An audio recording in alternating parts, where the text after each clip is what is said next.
Hello and welcome to Rise and Unwind. We're that independent show where we talk to people from across the country about things you could do in your neighborhood. Yeah, I know it's a little weird show, but me and my friends get together and help put this together. So what's on the docket today? Let's take a look. And I might have to go back to the writers and say, what the hell does this mean? But that wasn't the case with this. This was like everyone was on the same page, and the page was initially, the architect was Charles Schultz, and it was a brilliant piece of art. Well, Be Like Blippi Week is all about celebrating curiosity, and so we're going to have events all month long throughout the country, and these events will have fun discovery areas where you can learn like me, explore like me, dress up like me, wearing... And just know that if tomorrow doesn't work out, the next day is always there. All of that and more right here on Rise and Unwind. Ever worry about how to keep kids safe around firearms, especially when they're at a friend's house?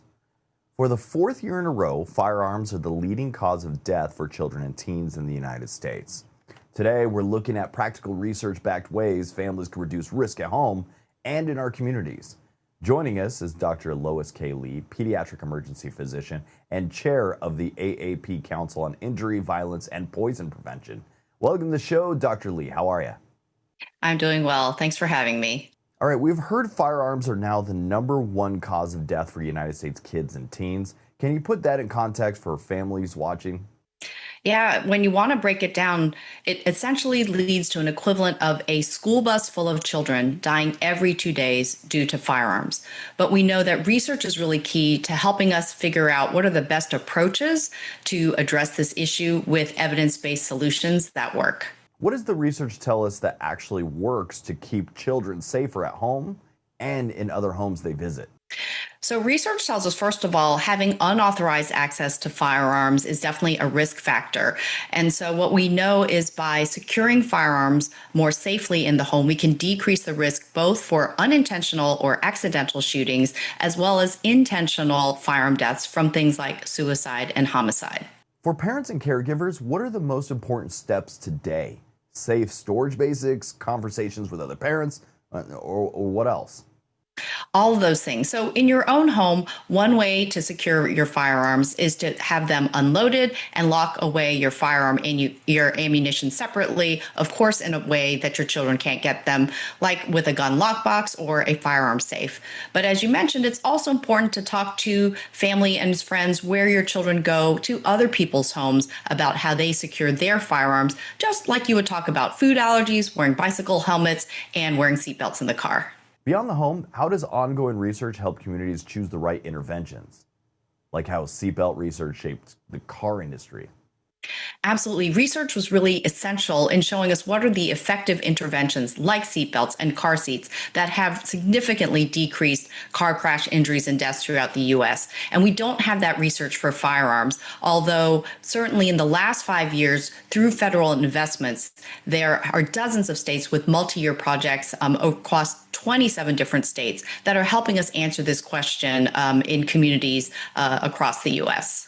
So where can families find clear guidance and resources that they can trust? Yeah, if you want to learn just more about firearm research, you can visit researchgunviolence.org. But to learn more safety tips around firearms, but also general safety and health for your children, please visit healthychildren.org. Dr. Lee, thanks for joining us this morning. Thank you so much for having me. Do you ever wonder what happens when love, family, and small town drama all collide? That's the heart of My Life with the Walter Boys. After a whirlwind first season, the story is back with even more twists, tension, and second chances. Joining us are Nikki Rodriguez, Noah LaLonde, and Ashby Gentry, better known as Jackie, Cole, and Alex, to talk about season 2 and now streaming on Netflix. Welcome to the show, you three. How are you? Thank you. Doing So well. good. Good, thank you. All right, Nikki, your character Jackie went through a lot this season. How does she approach coming back to Silver Falls after spending the summer in New York? Yeah, I think, when she comes back to Silver Falls this time, I think she's ready to kind of face things head on a little bit. And I think she just wants to be like the perfect version of herself to kind of just make up for her past in a way. So I think that's her overall goal this season. And Noah, Cole is stepping into a new role at school this season. What's it like to explore that side of him, and how does it affect his relationships? Yeah, I think it was fascinating to step into that new side of him, because I think it's a version of himself that's taking ownership over his life. After throughout season one, there was a lot of directing blame on other people and kind of self-sabotaging. So I think, taking ownership of your path and allowing, that growth to happen and start to prepare to be who you want to be for other people in your life, your family, the people who you want to show up for. So that was it was a cool turn to take. Ashby, and your character, Alex, seemed to have changed a lot since we last saw him. How did you prepare to show that growth, especially with his focus on rodeo training? Well, I listened to a lot of cowboy podcasts and watched a lot of YouTube videos and walked through the park a lot. And the rest of it, you'll have to see on screen. Yeah. The show is based on a beloved book, and it's taken a life of its own. What's been like interacting with fans and hearing from them and seeing how connected they are to your characters and the story? I mean, it's been an absolute dream come true. I think you always hope that you're bringing the character, like you're doing justice in a way, and so it's just been really lovely, the response. And is there anything that you are expecting or would hope that your audience will take from season 2? Yeah, of course. I think I hope that they would take it. I hope that they would to take away some of the lessons that are to be yourself, to love hard and love your family, and just know that if tomorrow doesn't work out, the next day is always there. All right, I want to thank you three for joining me this morning. Season 2 of My Life with the Walter Boys is streaming now on Netflix. Make sure you watch and catch all of the drama that's been unfolding in Silver Falls. Thank you three for joining me. Thank you. Have a good one. If you got little ones at home, chances are you already know this bright and orange glasses and the blue tie. It's Blippi. He's been sparking curiosity for kids everywhere, and now he's hitting the road for the very first time with his brand new YouTube series, Blippi, the ultimate road trip. He's bringing friends, music, and plenty of fun along the way. So joining us now, it's the honor to have Mr. Blippi here. Hi, Blippi. Hi, Dan. Thanks for having me on the show. I'm glad to have you here. All right. This is your first time taking a big road trip in a series. What inspired you to go cross-country for this brand new adventure?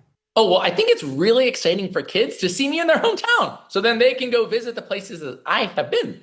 And this is the first time I've also taken a cross-country road trip where I started in New York City and I hurried all the way to Los Angeles to meet my best friend Mika to play some fun games in the Be Like Blippi games. And along the way, I visited Nashville, Philadelphia, New York City, Los Angeles, and met a lot of new friends. And you've had some pretty cool celebrity friends join you. Kane Brown, Jordan Fisher, Christina Tosi. What was it like teaming up with some of them for some of these fun challenges? Whoa, it was so fun. And let me tell you, Kane Brown's family is so good at floor is lava. I was so impressed. Yeah, and Jordan Fisher, he taught me some cool dance moves that I have never tried before. Oh, and Christina Tosi and we baked some of the best cookies ever. Well, actually, Dan, I don't know if you've ever heard of a compost cookie. Instead of a regular cookie with chocolate chips, a compost cookie is all kinds of things like salty fish crackers and pretzels and potato chips. I think there might have been like a spicy ingredient too, but I don't remember. Was it good though? Was it good? Did you eat it? Oh, yeah, it was so good because it still had a lot of sugar in it, but it was like salty and sweet, and it was a flavor explosion. It was fun. So the whole campaign is about curiosity and learning. What does it mean to be like Blippi, and how can kids and families bring that into their everyday lives? Well, there are lots of ways you can be like me. I think being curious is the biggest, and to be curious is to try something new and to explore and make an adventure. And different ways you can do that is you can move like me by having a fun dance party. You can play like me by maybe playing a new game with your friends or your family. You can dress like me by maybe wearing your favorite colors, because I like to wear mine. And you can explore like me by going somewhere new with your family. You can also learn just like me by asking a lot of questions. Families could even get the chance to meet you in person and be like during Be Like Blippi Week. What can kids expect at some of those events? Well, Be Like Blippi Week is all about celebrating curiosity. And so we're going to have events all month long throughout the country. And these events will have fun discovery areas where you can learn like me, explore like me, dress up like me, wearing these cool glasses. Yeah, and there might also be some singing and some dancing and some fun games. And I will be at a few of these events. I will be in New York City on the 23rd at the Paley Museum. I will be at Adventure Science Center in Nashville on August 27th. And on August 29th, I'll be in Los Angeles at Discovery Cube LA. And it'll be a lot of fun. I might even sing about a certain yellow construction vehicle. You can catch all new episodes of Blippi, The Ultimate Road Trip, streaming now on YouTube. And don't miss your chance to join in on Be Like Blippi Week events happening all around the country. Just go to youtube.com/Blippi for more information. Blippi, thanks for joining me this morning, my friend. Oh, thanks so much, Dan. Thanks, everyone. All right, I'm here with Ari Aster, director and writer of the new movie Eddington. And I'm just going to have to tell you that I hate you. And the reason why is you put me through so much stress today watching that movie. I loved this film. Oh, good. It's hard to start an interview by saying I hate you and I also love the film all in the same statement. No, that's good. You set this during a really tough time in history. During COVID-19, you have a sheriff kind of struggling through a lot of personal issues while dealing with, I guess, professional issues. Yeah, among other issues, yeah. And it's all set in a small New Mexico town. What brought you to, focus all of that energy in a really interesting time in a small town, which shouldn't have really that big of an impact on the world, but in this movie, massive impact. What kind of put you there? Well, I'm from New Mexico. Yes. I grew up here, so I wanted to make a film in New Mexico. I've wanted to for a long time. And in late spring, early summer 2020, I was here in New Mexico, and I just wanted to make a film about the environment. And I don't mean the environment in New Mexico, but rather what was happening in the country, what was happening all over the world, but just basically make a film about a bunch of people who are living on the internet and who are living in different realities. And then make a film about, what happens when these people who are not reachable to each other and they're living in separate realities, what happens when they start bumping up against each other? And what's the logic that comes out of that, right? Pushing them deeper into their paranoia and convictions, and how that, it leads to violence because there's nothing in the ether that's holding them together anymore. I have noticed in this movie, it's probably the greatest usage of phones I've ever seen in my entire history of watching movies. It was really natural. What was your decision in doing it that way on this film? Well, on set we were calling it "Screens the Movie," right? And so yeah, I'm glad you felt that it felt natural. Yeah. At the same time, I wanted them to be so pervasive that they almost became nauseating. To almost have them be to have them over time become kind of overwhelming. Yeah. And so. Yeah, it's and just to foreground all of that, because I think we're living in a really weird time, and it's easy to forget that because again, all these things are so pervasive that they become ambient, and things that are obvious kind of become less so when they're ambient, right? It becomes banal. But but the way that we're living on these phones, and then what's coming with AI, already that's been kind of normalized, but it's weird. It's weird. A lot of themes about generational trauma. And I've noticed that, is there a reason, or do you have a feeling that you have to highlight some of this generational trauma in some of these films, or why it's important for you to kind of cover some of these themes in movies? It's not as, it's not so conscious as all of that.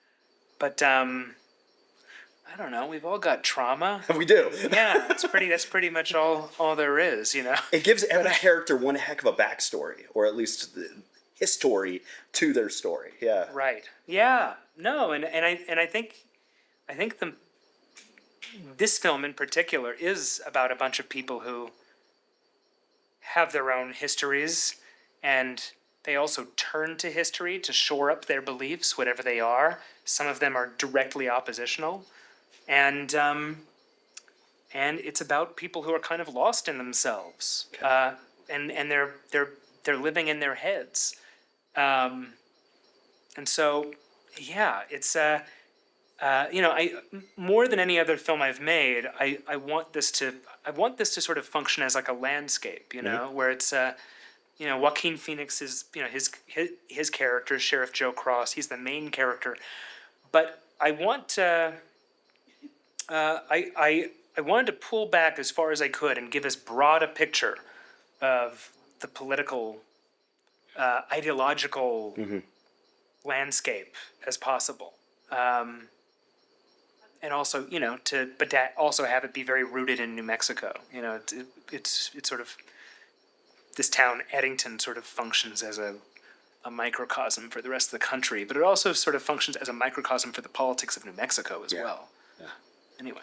Well, I want to thank you for making this movie. It was an incredible film. I absolutely loved it. I was stressed out from beginning to end. I'm a huge fan of Twin Peaks, so it kind of reminded me of you are? I go out to Twin Peaks up to North Bend twice a year to go visit some of their events, so it just put me into the New Mexico version of that, following the Sheriff's Department. Absolutely loved it, so I really want to thank you for all your work. Thank you. So there it is. Ari Aster, thanks for joining me this morning. Thanks for having me.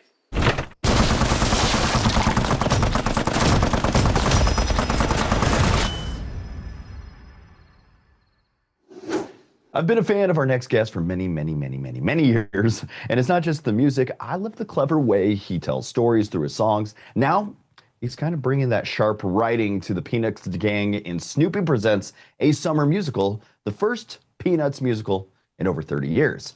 He's the Emmy-nominated composer and producer behind the special, and he joins us today. Let's welcome Mr. Ben Folds. How are you, my friend? I'm good. Thank you. Good to be here. All right, so this is the first Peanuts musical in 35 years. What excited you most about being part of such a milestone project? Well, I love being able to write inside a character. I love that it doesn't have to be me, and because that's what I normally do. But I really see enough of myself in Charlie Brown, and that's the voice that I was writing for in this. I wrote the 3 Charlie Brown songs essentially, and what's exciting to me is just to have a world and an inspiration that's thoughtful to sit inside, and the Peanuts is a thoughtful and I won't say slow, but it's not it's not such an incredibly caffeinated world. And the story, it captures the magic of summer camp and friendships that come with it. How did you approach writing songs that fit into that world? Well, they're very grown-up thoughts. The first song, I pick up writing the songs from the 3rd song out, and that finds Charlie Brown in quite a hole. He's bummed because camp is going to be no more. They're going to mow it down so they can put some malls up, and he's coming to grips with that. So, anything that is, rather disappointing or sentimental, he's reflecting on all that was before, how much time had been spent by so many generations before. He's mature enough to get and really understand it, and he's also mature enough to think about how he will see things when he's 50, 60 years old. So that's what I put in the song. I just allowed him to be everywhere from 10 to 60 years old inside the song. That's some freedom, Well, he is the first kid that does have a pretty solid midlife crisis constantly, so I do like that. That's exactly him. Yeah. And you've had such a wide career from performing and touring and producing. How different was it creating music for these iconic characters? I grew up with it, so it's like creating for me. It's creating for me without having to be completely my story. And I've made a lot of albums, and they're generally about me. Yeah. So it's great. It's like using the the chops that you get by writing a lot of songs, but also I was able to be inspired by it because I was inspired by the story. And I know that kids think about things very deeply because I know that I did, and you know that you did, and when we give them something to think about, it don't write down to them. And that was a great, that's a great part of it. You don't always remember not to write down to people. If you're writing, like kind of more broader pop sense, I don't know if it's quite as clear that your audience is always as intelligent, but with kids, my assumption is they understand everything. I kind of feel that too. How much pressure is there for writing for such a major project and iconic character? Is there a lot of pressure there? I didn't find it pressuresome, really. I found it easier because everything is excellent. The story is excellent. The animation is gorgeous. It's a world that we all know. There's no question about where you are. So I would find it pressuresome if I had to orient myself into a world that I didn't understand. And I might have to go back to the writers and say, what the hell does this mean? But that wasn't the case with this. This was like everyone was on the same page, and the page was initially, the architect was Charles Schultz, and it was a brilliant piece of art that keeps making itself again, so. I think you're the perfect pick for this story. So thank you very much for being part of that. You can catch Snoopy Presents, a summer musical, streaming now on Apple TV+. Gather the family, grab some popcorn, and sing along with Snoopy and the gang. Ben Folds, thanks for joining me this morning. Thank you. What would drive a teenager to help one of America's most notorious serial killers? For the first time in 50 years, Elmer Wayne Henley Jr. breaks his silence about his role in the crimes of Dean Corll, known as the Candyman Killer in The Serial Killer's Apprentice. Criminologist Dr. Katherine Ramsland takes us inside Henley's mind in his chilling partnership with Corll, revealing the complex mix of fear, manipulation, and choices that led to the largest known mass murder in U.S. history at the time. Dr. Ramsland joins us now. Welcome to the show, Dr. Ramsland. Well, I'm happy to be here, Dan. Thank you for having me. Okay, you spent more than 60 hours speaking with Elmer Wayne Henley Jr. What was your first impression when you began these conversations? We first started with letters. My impression was that he was very intelligent, self-reflective, and willing to explore this with me. And then when we talked by phone, he was very remorseful. I was horrified by the things he did, but he did not want me to try to persuade him that he didn't have responsibility in this. And this case has haunted Houston for decades. What makes Henley's perspective so important to understanding the full story?